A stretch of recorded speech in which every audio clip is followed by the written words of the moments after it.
बिहार की राजनीति तो हम बात करते हैं बिहार सरकार के वरिष्ठ मंत्री दिलीप जायसवाल जी से। जायसवाल जी, बहुत बहुत शुभकामनाएं आपको। धन्यवाद। सुदर्शन न्यूज को विशेष करके धन्यवाद।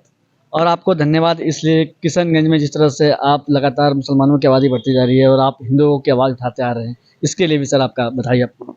चलिए, बहुत धन्यवाद। वो तो पार्टी का हमारा जो कार्यकर्ता है और समर्पित कार्यकर्ता की चिंता करना मेरा फर्ज है।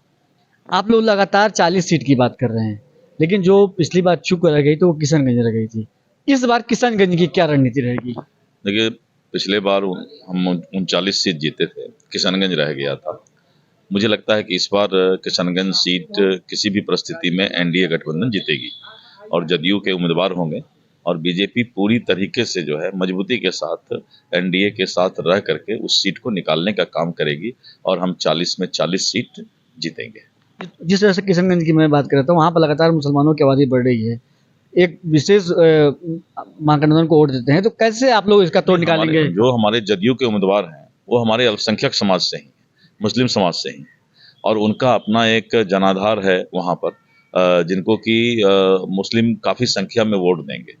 तो हम तो आज जो भी एनडीए के उम्मीदवार हैं, चाहे वो बीजेपी, जदयू, चिराग जी हों, चाहे हम हों, सबका एक ही है कि प्रधानमंत्री नरेंद्र मोदी जी के मजबूत नेतृत्व को आने वाले समय में 400 पार का जो हमारा टारगेट है उसको पूरा करना है। इसीलिए जो है सभी समाज वहाँ और सभी वर्ग के लोग वोट देंगे, उसमें कहीं कोई दिक्कत नहीं होगा। और खासतौर सीमांचल की बात की जाए, आप सीमांचल के कद्दावर नेता हैं, सीमांचल की भी सीटें सारी जीतेंगे आप लोग? इस बार सीमांचल की सारी सीटें जो है पहले भी जीते थे और इस बार भी जीतेंगे। बात करें आपके बिहार की, पशुपति पारस ने केंद्रीय मंत्रिमंडल से इस्तीफा दे दिया है, कितना बड़ा झटका देखते हैं आप इसको? देखिए, कहीं न कहीं केंद्रीय नेतृत्व इस बात को जान रही है कि चिराग पासवान जी को जो सीट दिया गया है वो आने वाले समय में हम निश्चित रूप से चुनाव जीतेंगे। पारस जी को सोचना चाहिए था और हमें लगता है कि आने वाले समय में वो जरूर इस बात को एहसास करेंगे। लगातार महागठबंधन के संपर्क में है, तो कुछ नुकसान बिहार में इसके लिए? कोई नुकसान नहीं होगा, कोई नुकसान नहीं होने वाला है।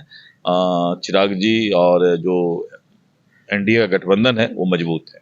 देखिए, भी कहा जा रहा है कि उपेंद्र कुशवाहा भी नाराज हैं आप लोगों से, इस पर क्या कहेंगे? नहीं, उपेंद्र कुशवाहा जी एकदम नाराज नहीं है। हमारी कल भी उनसे बात हुई है और एकदम वो खुश हैं, कहीं कोई नाराजगी नहीं। कहा जा रहा है कि 3 सीट मांग रहे थे, 2 तक आ गए थे, लेकिन आप लोगों ने 1 ही दिया उनको। नहीं, अब तो सारी बातें खत्म हो गई। उपेंद्र जी बहुत खुश हैं और उपेंद्र जी सांसद बन के आ रहे हैं।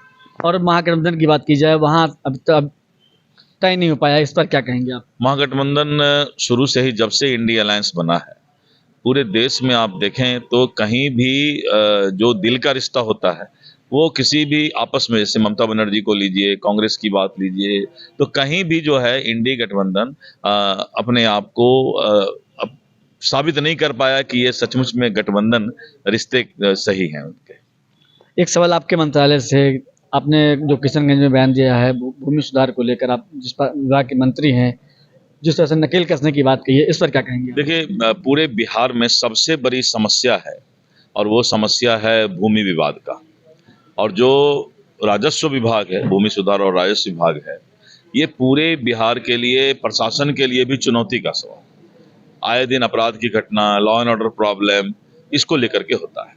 और अगर कोई भूमि विवाद होता है, कोर्ट चला जाए तो सिविल सूट 15 साल 20 साल तक चलता है।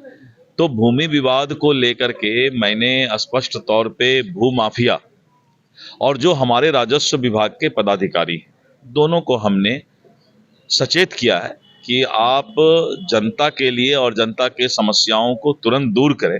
अगर इसमें किसी भी तरह की कोताही होगी तो वो नपेंगे, कोई होगा, माफिया हो चाहे पदाधिकारी हो, वो तुरंत नपेंगे।